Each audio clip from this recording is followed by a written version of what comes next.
saindo dali. Eu falei, não é o nosso. É, eu tive essa impressão. É. Minha mãe. Ai, tá tremendo. O que tá acontecendo? Eu ia falar com o Renato, tá na minha frente.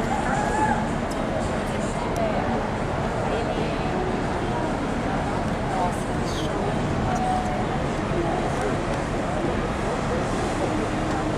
Meu, se você fica do lado daquela lancha, você já acha grande.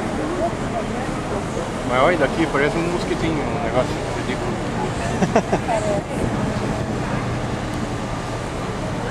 Pô, vai tirando foto aí, hein? Tá vendo a paisagem. A balsa, a balsa, a balsa.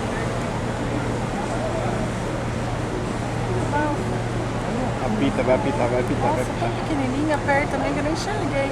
Olha aquele outro ali, que legal. Vou ligar pra lá. Que susto.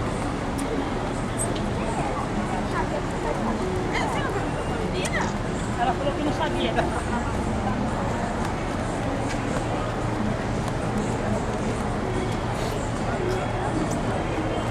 Nossa, que delícia, gente. Nossa senhora. Ali, Tomás, que é aquele Galaxy, ali em cima, ó, ali também é pago. O Renato falou que ali chama Galaxy. Eu sei que o cara falou que é no Italy Galaxy.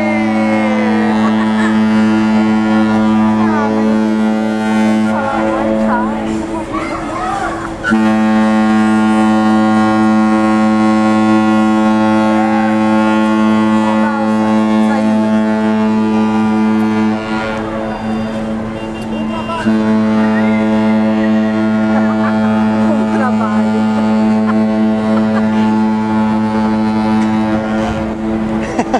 Bom trabalho.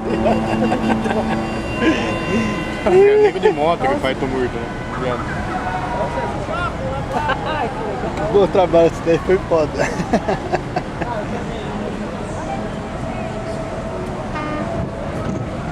Ah, buzina de novo.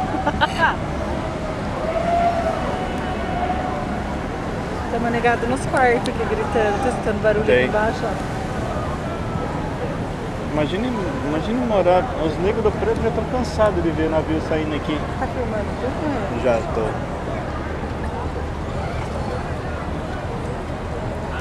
Tem um rapaz Ó o lá. Costa, ó o Costa. É? Ó o Costa. Navio do É Costa. Ah, Conserta a é? televisão? Olha que legal. Que conserta a TV? Nossa. Olha que legal. Estão pelo outro lado? Não, eles fizeram a volta. Saiu primeiro, né? Ai, que pena só que tá chovendo, né? tô nem aí. Não, porque mas eu- Rio de Janeiro, Esse é o cigarro. Salvador. Salvador não vai estar chovendo, só aqui Não, vai estar Eu chovendo. acredito, tem tudo coisinha. Aqui já. Tem? Ah,